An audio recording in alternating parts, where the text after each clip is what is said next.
Hi hello வணக்கம் welcome back to Thilakshmani YouTube channel. இந்த பதிவில் நம்ம என்ன பார்க்க போகிறோன்னா நவராத்திரி கொலு வைக்கும் முறை தான் பார்க்க போகிறோம்.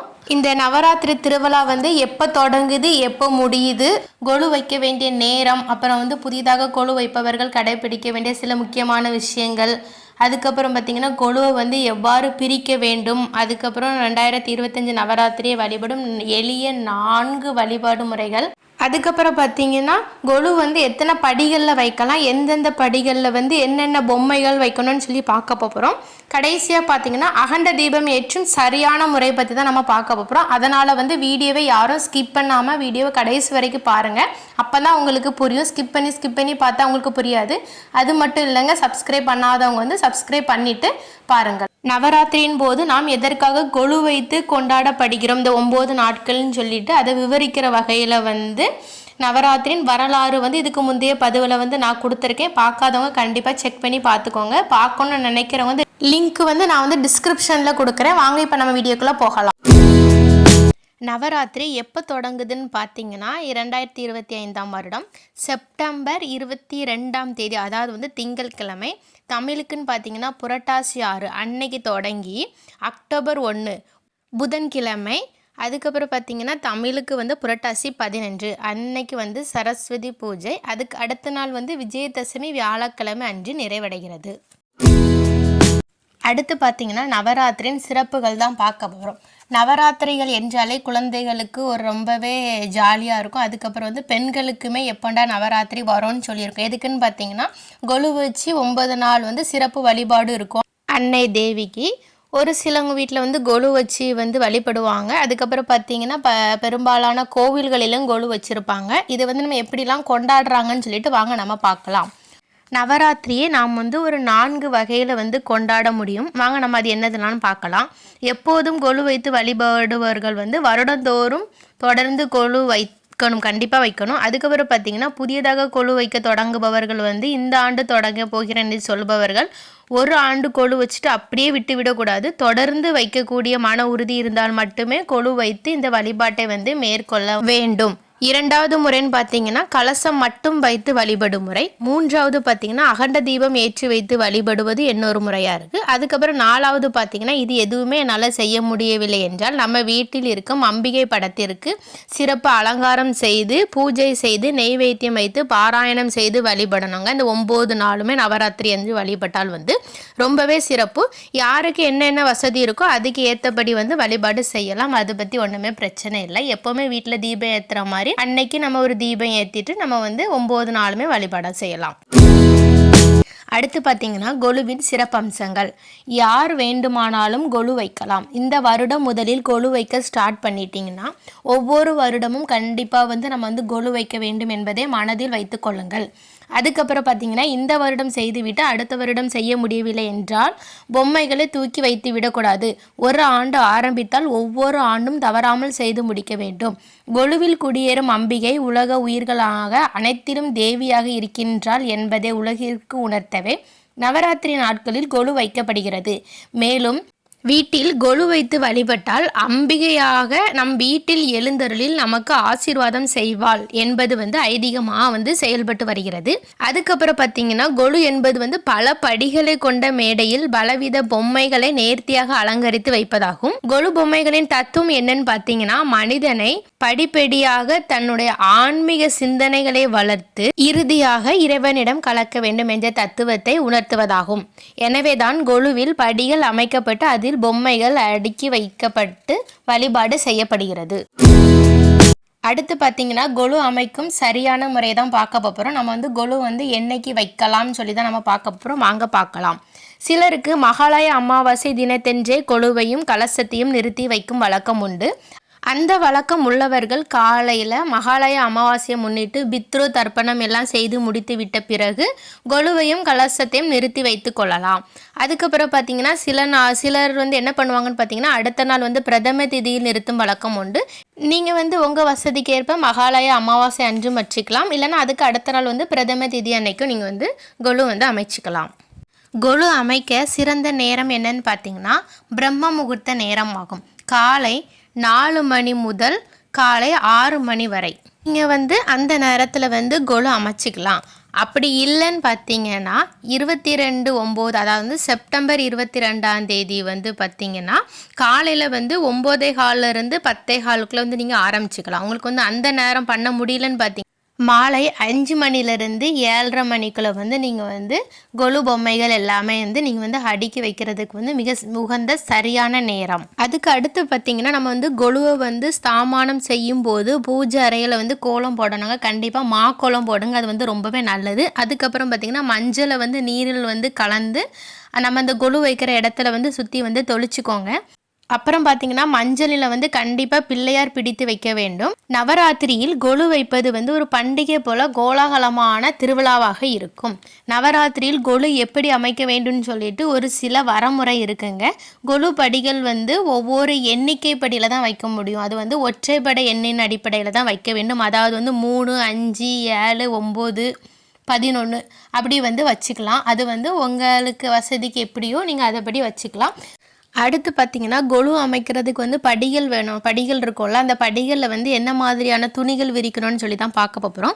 அந்த படிகள் மீது பட்டுப்புடவை அல்லது வந்து புதிய புடவை விரிக்கலாம்.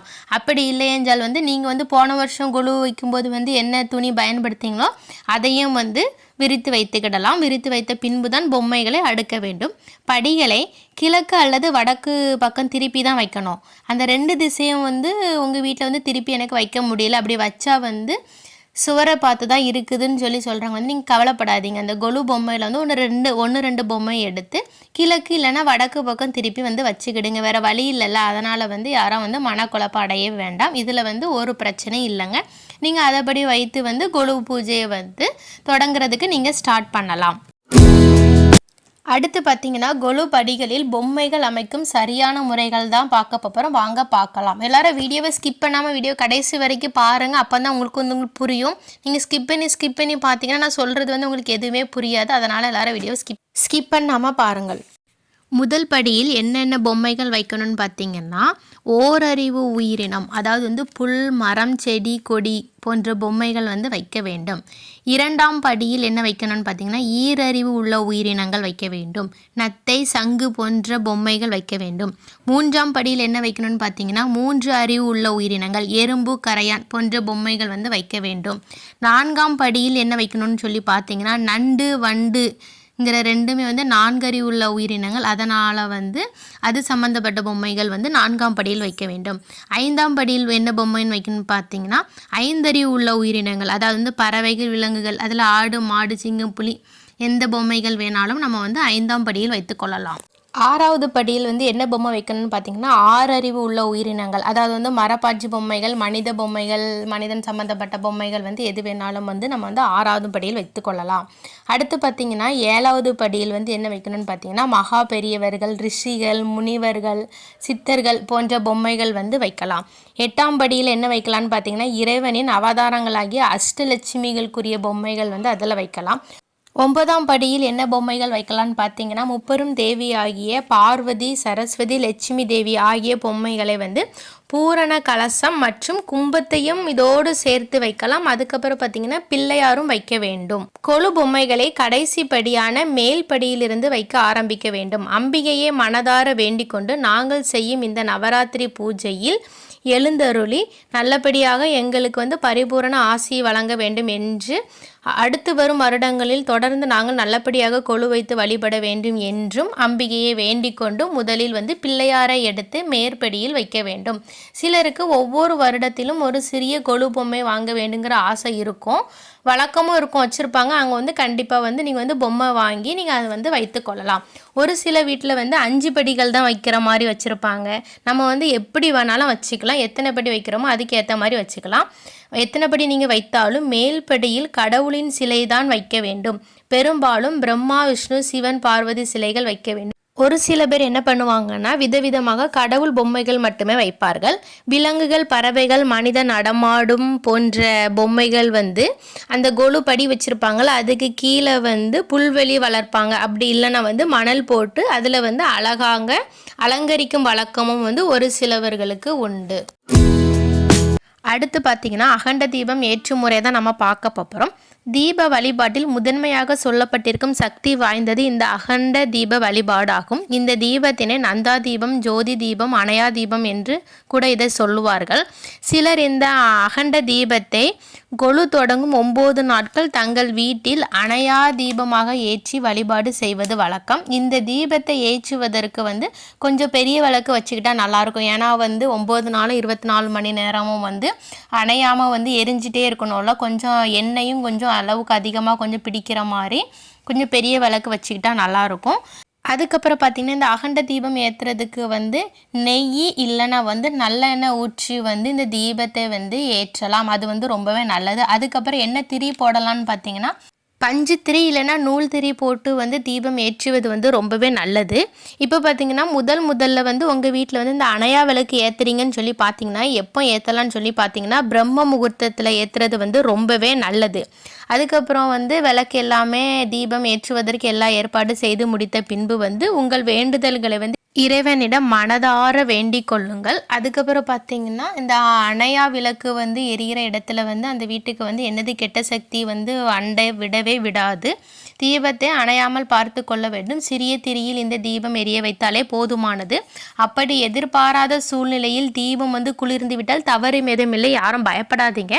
திரும்பவும் நீங்கள் இறைவனை வேண்டிக் கொண்டு மறுபடியும் தீபத்தை ஏற்றுங்கள், ஒன்றும் தப்பே கிடையாது. இந்த அணையா விளக்கை நீங்கள் வீட்டில் ஏற்றுவதால் கெட்ட சக்தி அண்டவே அண்டாது. நல்ல தேவதைகள் மட்டுமே வீடு தேடி வர இந்த அணையா விளக்கு துணை நிற்கும். எனவே கொலு வைக்க முடியலன்னு சொல்லிட்டுலாம் நீங்கள் கவலைப்படாதீங்க. அவங்கள அந்த அகண்ட தீப வழிபாட்டை தாராளமாக செய்து கொள்ளலாம். அதுக்கப்புறம் பார்த்தீங்கன்னா கொலு வைக்கும்போது பின்பற்றக்கூடிய சில விஷயங்கள் என்னென்னு பார்க்கணுன்னா, இந்த 10 நாளுமே கொலு வச்ச நாள்லேருந்து 10 நாளுமே காலை மாலை தீபம் கட்டாயமாக வைக்க வேண்டும். அதுக்கப்புறம் பார்த்திங்கன்னா நெய்வேத்தியமும் வைக்க வேண்டும். அதுக்கப்புறம் மாலை பொழுதில் கொலு பூஜை செய்யும் போது வீட்டிற்கு வரவங்களுக்கு கண்டிப்பாக தாம்பூலம் கொடுக்க வேண்டும். அதுக்கப்புறம் பார்த்திங்கன்னா கொலுவை நிறைவு செய்யும் முறை தான் பார்க்க போகிறோம்.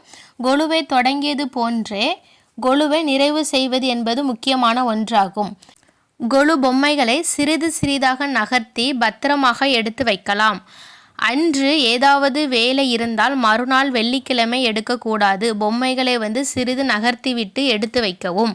ஒவ்வொரு கொலு பொம்மையுமே சுத்தமாக துடைத்து பேப்பரில் சுற்றி உடையா வண்ணம் அட்டைப்பெட்டிகளில் வைக்கோல் வைத்து அடுக்கி கொள்ளலாம். வெள்ளிக்கிழமை செவ்வாய்க்கிழமை நாட்களில் கொலு எடுத்து வைக்கவே கூடாது. கொலுவை பிரிக்கும் போது அம்பாளை மனமுருகி பிரார்த்தனை செய்துவிட்டு இந்த வருடம் போல அடுத்த வருடமும் நல்லபடியாக கொலு வைக்க வேண்டும் என்று நினைத்து நெய்வேத்தியம் வைத்து வழிபட்ட பின்பு கொலுவை பிரிக்கலாம்.